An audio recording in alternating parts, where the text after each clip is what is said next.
जिल्लू खाया दे। Now, sometimes it's more than life. Hello বন্ধুরা, 2026 সালের ঈদ উল ফিতরে আমরা দেখেছি সিনেমার জোয়ার, কিন্তু আসল ধামাকা তো এখনো বাকি আছে এই কুরবানি ঈদে। এই ঈদে বড় পর্দায় ফিরছেন মেগাস্টার শাকিব খান। অ্যাকশন লুকে দেখা যাবে আরফিন শুভকে, আর নিশো সিয়ামদের লড়াই তো থাকছেই। আজকের এই ভিডিওতে আমরা জানবো 2026 সালে কুরবানি ঈদে মুক্তি পেতে যাওয়া বহুল প্রতীক্ষিত 5টি সিনেমা সম্পর্কে। একদম সত্য তথ্য এবং কারেন্ট আপডেট নিয়ে আমি আছি আপনাদের সাথে ভাইরাল জোন। চলুন ভিডিওটি শুরু করি। 1 নম্বরে রয়েছে রকস্টার। Music মানে শুধু অ্যাকোস্টিক না, sometimes it's more than life. যেটা থেকে অভিনয় করেছেন শাকিব খান, এবং এই সিনেমার পরিচালক হলেন আজমান রসু। ঈদ উল ফিতরে প্রিন্স দিয়ে শাকিব খান কিছুটা মিশ্র প্রতিক্রিয়া পেলেও ঈদ উল আজহায় তিনি আসছেন একদম ভিন্ন এক লুকে। সিনেমার নাম রকস্টার।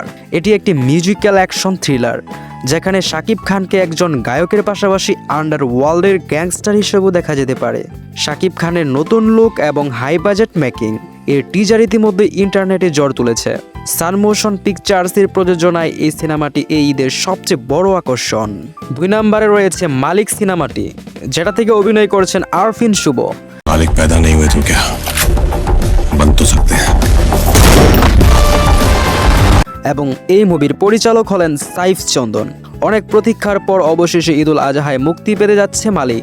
সিনেমাটি মূলত ঈদ উল ফিতরে মুক্তি পাওয়ার কথা ছিল, কিন্তু শুটিংয়ে VFX এর কাজ বাকি থাকায় পরিচালক সাইফ চন্দন এটি কুরবানি ঈদের জন্য শিডিউল করেছেন। দীর্ঘ বিরতির পর আরফিন শুভ এবং বিদ্যা সিনহা মিম জুটিকে আবার পর্দায় দেখা যাবে। এটি একটি পলিটিক্যাল অ্যাকশন থ্রিলার। যারা একটু সিরিয়াস এবং পাওয়ারফুল স্টোরি লাইন্স পছন্দ করেন তাদের জন্য মালিক মাস্ট ওয়াচ। जिल्लू खाया दे। যে সিনেমাতে অভিনয় করছেন সিয়াম আহমেদ। অ্যাকশন এবং থ্রিলারে মিশেলে সিয়াম আহমেদ আসছে রাক্ষস নিয়ে। সিয়াম নিজেই জানিয়েছেন, ট্রিলারে যা দেখা গেছে তা সিনেমা মাত্র 25%। মূল সিনেমাটিতে এখন বড় সারপ্রাইজ লুকিয়ে আছে।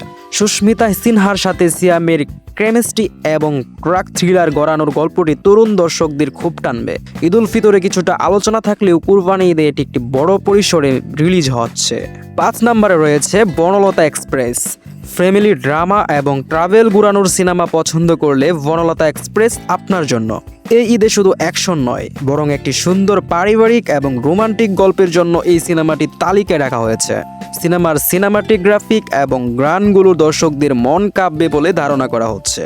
তো বন্ধুরা, একটা বিষয় পরিষ্কার করে বলা ভালো, ঈদ উল ফিতরে প্রিন্স সিনেমার বাজেট ও হাইপ অনুযায়ী সেটি বক্স অফিসে কিছুটা ধীর গতিতে চলেছে। তাই শাকিব খানের জন্য রকস্টার সিনেমাটি এখন একটি বড় চ্যালেঞ্জ। অন্যদিকে আরফান নিশো এবং আরফিন শুভর সিনেমাগুলো যদি ঠিকঠাক মুক্তি পায়, তবে 2026 সালের এই ঈদ হবে টলিউড ইতিহাসের অন্যতম সেরা একটি বছর। এই 5টি সিনেমার মধ্যে আপনি কোনটির জন্য সবচেয়ে বেশি অপেক্ষা করছেন? শাকিব খানের রকস্টার নাকি নিশোর দম? কমেন্ট করে অবশ্যই জানান। আর ভিডিওটি ভালো লাগলে লাইক দিন এবং আমাদের চ্যানেলের সাথেই থাকুন। দেখা হবে পরের ভিডিওতে। ধন্যবাদ।